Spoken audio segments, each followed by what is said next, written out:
So Supermassive Games released a new trailer revealing their next VR title. From the studio behind the development of Until Dawn's Rush of Blood, they brought us the Dark Pictures Switchback, a VR roller coaster shooter based on the themes of the first season of the Dark Pictures anthology.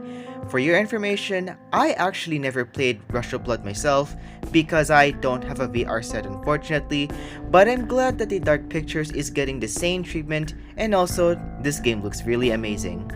For this video, I've recently finished watching a playthrough of Rush of Blood just to get a better understanding on what the games are all about, and I noticed a difference between the two VR games even though one of them is unreleased. So, Rush of Blood not only reminisces the locations from Until Dawn, but it also takes place in Josh's psyche, adding new elements to the main game lore-wise instead of a full recollection of the events from the actual game. From the looks of Switchback's trailer alone, this game might be more of a retelling of the anthology. If you have already played the current 3 Dark Pictures games, you might notice that a lot of the environments are from the main games. For instance, you have the Chinese market from Man of Medan, the burning house and bus crash from Little Hope, and even the elevator and control room from House of Ashes. Since The Devil in Me is still unreleased, these parts are still new, but it's possible that most of these locations may appear in the actual game. Possibly this scene, where the surgeon mannequins are using their syringe to damage the player. Maybe a reference to one of the characters being stabbed in the eye? What do you guys think? Comment down below. However, this is not the focus of this video. So if we're not talking about The Devil in Me, what are we talking about then?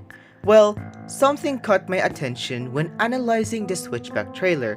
While it has shown many sequences from the main games, there are 2 clips that show things that never existed.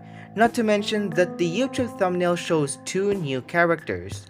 All I'm saying is that it's possible that Switchback may tease the first game of Season 2, and I'm predicting it's the Craven Man. Let's talk about this scene with the scarecrows. From the foggy and snowy environment, it looks like this may take place in Little Hope's prologue. We've never actually seen this thing in Little Hope or in any of the other Dark Pictures games. Unless this may be the demon that Mary was with but in better lighting. But if you look at the scarecrow's fingers, you will notice that they don't have long sharp nails unlike the demon from the prologue. The symbol for the Craven Man is the Wicker Man statue, or a man woven from wicker.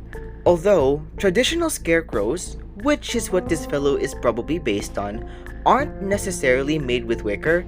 However, both scarecrows and wicker men are woven in some way or form from plant materials, with traditional scarecrows using burlap bags which are woven and are made of plants.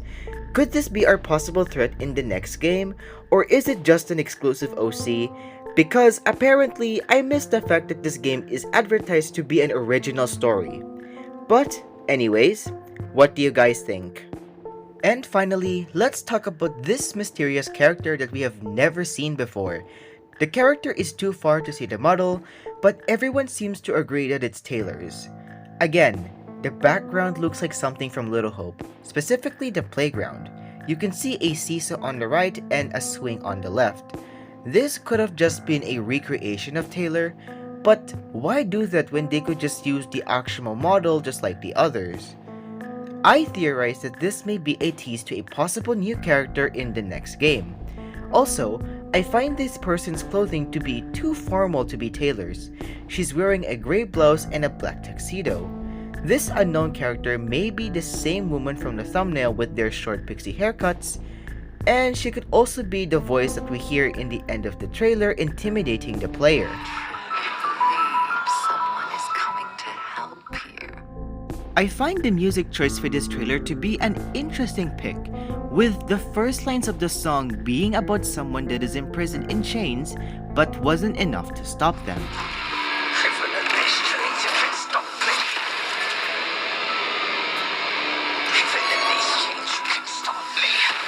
It sounds like someone with threatening power that is about to escape.